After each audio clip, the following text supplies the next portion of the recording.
So I was just writing down a few notes this morning. I'm like, why are we here? What are we going to try to do? I mean, so we're going to have some fun, right? But beyond that, we at Montana Legend wanted to set up an opportunity maybe for you guys to take away something or learn something about our process or what's different, or you know, this idea of foraging or connecting to a rancher. Maybe we could help that and go back with a piece of knowledge.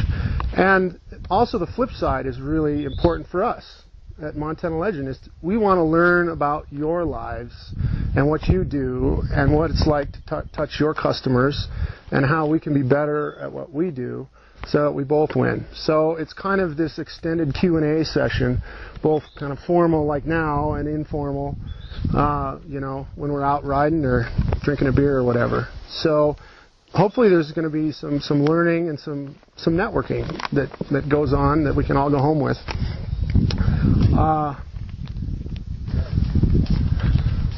So some history.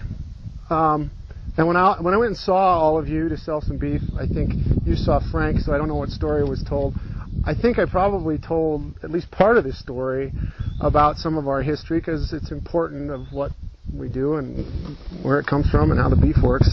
But my great-grandpa, I'm going to try to make it real short, and ask me about details later if you want to. My great-grandfather came out and homesteaded here in 1901, and he died when he was a fairly young man at 45. My grandfather kind of rushed out here in his senior year at Williams College to take over the ranch at 21 years of age. And he built the house that my mom now lives in over across the creek, and lived in it for 50-some years. And then his son, my uncle, ran the ranch for 25 years. I went to Red Lodge High School, and then I went away to college, and I worked in the Bay Area for 4 years, and then there was kind of a changing of the guard.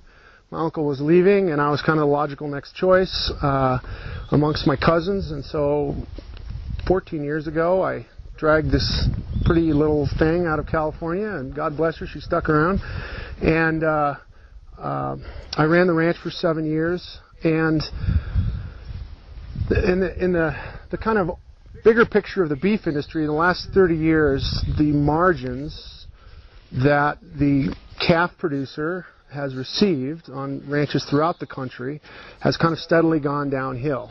If you look at kind of charts of costs and revenue for a typical rancher, right, in real terms, it's just, in real terms, the income's gone this way and the expenses have gone this way. And the mantra starting 20 years ago was, in the industry, was be the low-cost producer. If you're going to win, if you're going to be able to stick around, you got to produce this stuff for less than the guy across the hill, right? Well, where we live, a mile above sea level, we get lots and lots of snow, and so we end up feeding cows about 150 days a year. And you compare that with somebody in eastern Montana or eastern Colorado or California, they don't feed hay any days of the year, and that's like your biggest cost.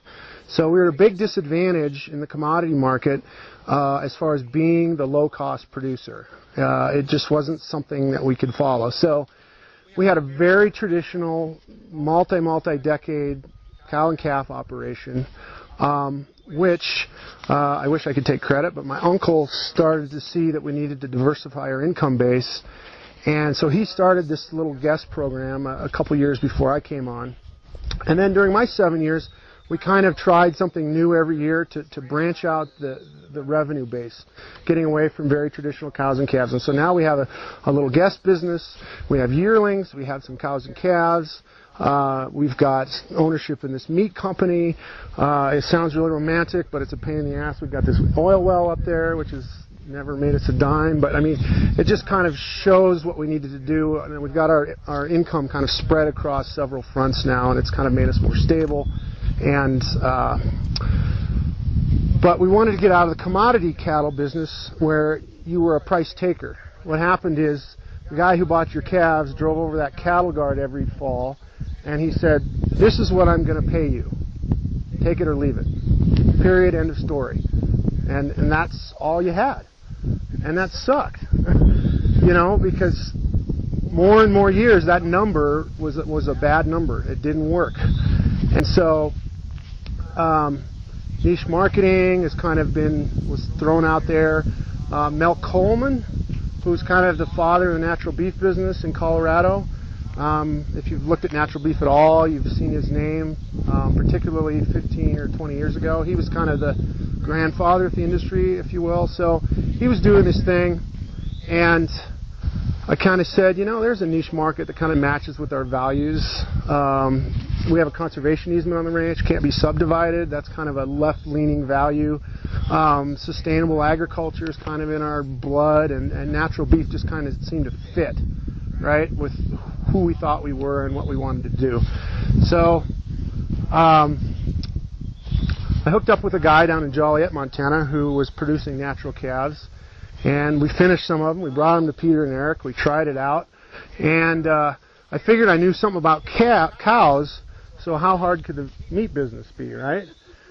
Well, it's been tried and failed a lot in Montana, where a bunch of cow guys get together and throw some money in a pot and figure, you know, I'm going to go see Josh and, you know, sell him some steaks and we're going to be just wildly successful, right?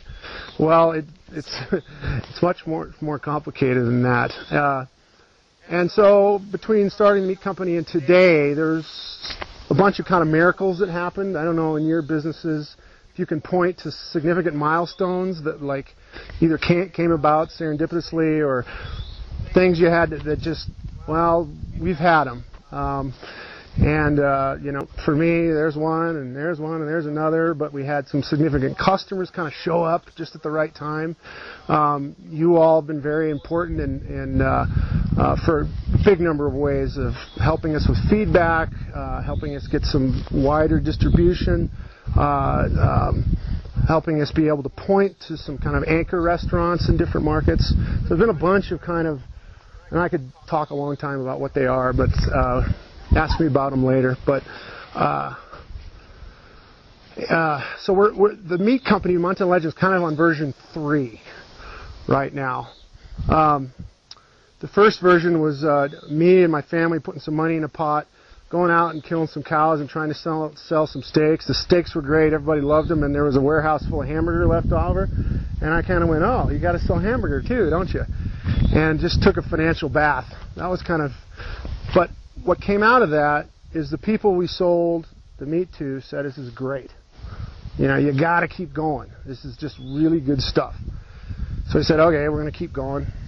Brought in another partner from over the hill in version 2. We got kind of figured out some other stuff. We got to sell everything, and kind of took us a couple miracles happened there, and then we kind of have gotten into a little more of this maturity phase, version 3, where we've got some specialized management. We've got some logistics are getting better. Our cost of goods is coming down. There's a bunch of really good things that are happening. So that's more than a little time. That's, I don't know, 10 minutes getting us to today. So some history.